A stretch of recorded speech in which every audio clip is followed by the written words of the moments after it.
எண்ணுள் பயணம் சேனலுக்கு பார்த்துட்ருக்கிறவங்களுக்கு வணக்கங்க. நல்லா இருக்கீங்களா? இது வந்து பார்த்தீங்கன்னா, என்னோடய பையனோட ஆஃபீஸுங்க. பேர் வந்து சாய் சக்தி இன்டர்நேஷ்னல்னு சொல்லி வச்சுருக்கான். இது வெளிநாட்டு வேலைவாய்ப்பு சம்மந்தமான ஒரு அலுவலகம் இது. ஆக்சுவலா இதுக்கு வந்து மத்திய அரசோட லைசன்ஸ் வேணும். அப்ளை பண்ணியிருக்கான். இன்னும் லைசன்ஸ் வரல. அப்ளை பண்ணி ஒரு 6 மாதம் ஆகுது. ப்ராசஸிங் எல்லா டாக்குமெண்டேஷன் எல்லாமே முடிஞ்சு போச்சு. ப்ராசஸிங்ன்னு மட்டும் தான் இருக்குது. அதனால் ரெக்ரூட்மெண்ட் சம்மந்தமான ஆளுங்கள அந்த வேலை நாங்க செய்யல ஆக்சுவலா. இப்போ உங்ககிட்ட சொந்தமா ஒரு விசா இருக்கு. உங்களுக்கு எப்படி வந்து இமிகிரேஷன் பண்ணணுமோ, இல்ல டிக்கெட்டிங் போடுறதோ, இல்ல மெடிக்கல் அப்பாயின்ட்மெண்ட்டோ, அதுக்கான சப்போர்ட்டிங் டாக்குமெண்ட் உங்களுக்கு ஏதாவது தேவை அப்படின்னா, உங்களுக்கு எங்க அலுவலகத்த கான்டாக்ட் பண்ணுங்க. மேலும் உங்களுக்கு வேறு ஏதாவது வெளிநாட்டு சம்மந்தமான ஏதாவது கேள்விகள் இருக்குது, சர்வீஸபிள் வேணும்னாலும் என் பையனை கான்டாக்ட் பண்ணுங்கள். நான் டிஸ்கிரிப்ஷனில் அவனுடைய நம்பர் கொடுத்துட்றேன். ப்ளஸ் வந்து பார்த்திங்கன்னா, இது கும்பகோணம் டவுன் பஸ் ஸ்டாண்டுக்கு ஆப்போசிட்லேயே இருக்குது. டைரெக்டாக தான் வரணும்னு அவசியம் இல்லை. ஃபோன் பண்ணியும் கேட்கலாம். உங்களுக்கு காமனாக வந்து சப்போஸ் சில பேர் இசிஎன்ஆர் பாஸ்போர்ட்டாக இருப்பாங்க. அவங்களுக்கு இமிக்ரேஷன் தேவைப்படும். அந்த மாதிரி சர்வீஸ் இருக்குன்னா, அவங்க கம்பெனி விசா கொடுத்துருப்பாங்க.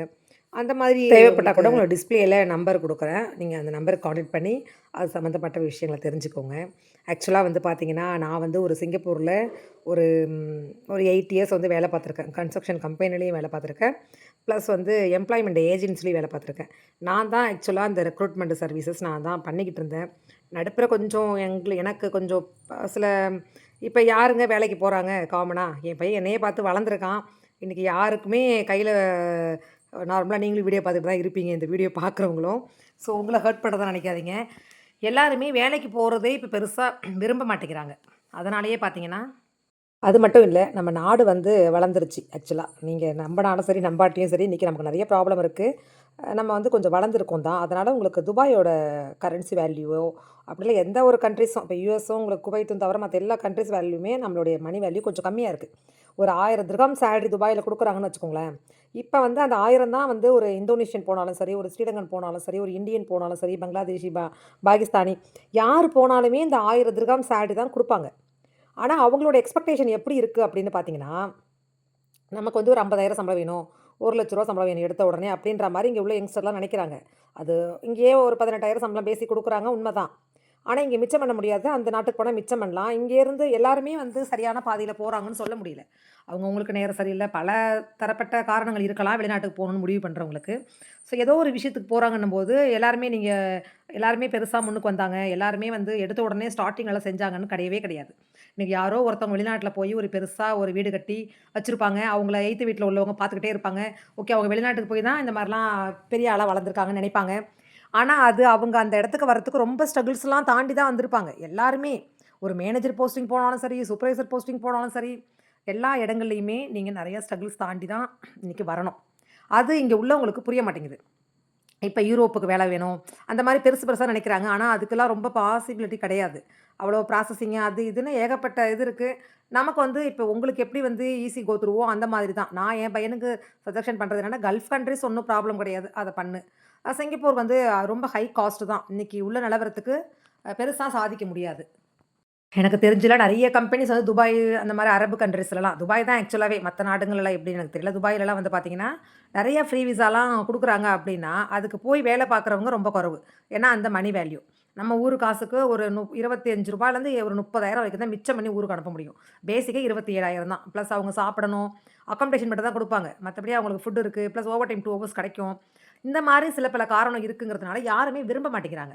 இன்றைக்கி வந்து நம்ம ஊரில் எல்லாமே கிடைக்கிறதுனால என்னை பொறுத்த வரைக்கும் நான் இப்போ எடுக்கிற ஸ்டாண்ட் என்னென்னா, நம்ம ஊரில் வேலைவாய்ப்பை பெருக்கி நம்ம ஊர்லேயே பண்ணலாம். அடுத்தவங்க இவங்கள வந்து நம்ம புரிய வச்சு வெளிநாட்டுக்கெலாம் அனுப்ப முடியாது. எல்லாருக்குமே ஸ்கில் வேணும். இப்போ ஒரு இன்ஜினியரிங் முடிச்சிருக்காங்க அப்படின்னா, அவங்க ஒரு இன்ஜினியரிங் கிராஜுவேட் தான். அவங்க இன்ஜினியர் அப்படிங்கிறத எக்ஸ்பெஷலி நம்ம அவ்வளோவா கன்ஃபார்ம் பண்ண முடியாது. ஏன்னா அதுக்கு காரணம் அவங்களுக்குள்ள நாலேஜ். அந்த மாதிரி நிறையா விஷயங்கள் வந்து வேரியேஷன் படும்போது, நம்மளை சுற்றி உள்ளவங்கள வச்சு தான் நம்ம வந்து சம்பாதிக்க முடியும். நம்மளை சுற்றி உள்ளவங்கள வச்சு தான் நம்ம வேலை பார்க்க முடியும்னும்போது, நம்மளை சுற்றி உள்ளவங்க வந்து நமக்கு வர்ற ரெக்யர்மெண்ட்டுக்கும் அதுக்குமே சரியான முறையில் இல்லாதனால, இந்த பிஸ்னஸ் வேண்டாம் அப்படின்னு தான் நான் என் பையனுக்கே சொன்னேன். ஆனால் அவன் அப்படி இல்லை. அவனுக்கு இன்ட்ரெஸ்ட் இருக்குது, அவனால் சாதிக்க முடியும் அப்படின்னு நினைக்கும்போது, அவனுக்கு 23 வயசு தான் ஆகுது ஆக்சுவலா. அதனால, சரி நம்ம வந்து எதையும் கெடுத்தோங்கிற மாரி பேர் வரக்கூடாதுன்னு நெனைக்கிற ஆளு. அதனால இத வச்சு நீ என்ன இம்ப்ரூவ் பண்ண முடியுமோ பண்ணிக்கோடா அப்படின்னு சொல்லி இந்த ஆஃபீஸ் நான் தான் போட்டு குடுத்துருக்கேன். ஆஸ் எ மதரா நான் அவனுக்கு செய்யறதுக்கு கடமைப்பட்டுருக்கேன் அப்படிங்கிறதுனால, அவன் இனிமே அவன் நல்லா சாதிக்கணும் அப்படிங்கிற அடிப்படையில் இந்த ஆஃபீஸ் அவன் ரன் பண்ணிக்கிட்டு இருக்கான். ஆனால் இன்னும் சரியான முறையில் அவனுக்கு லைசன்ஸ் வரலை. அது மட்டும்தான் பெண்டிங்கில் இருக்குது.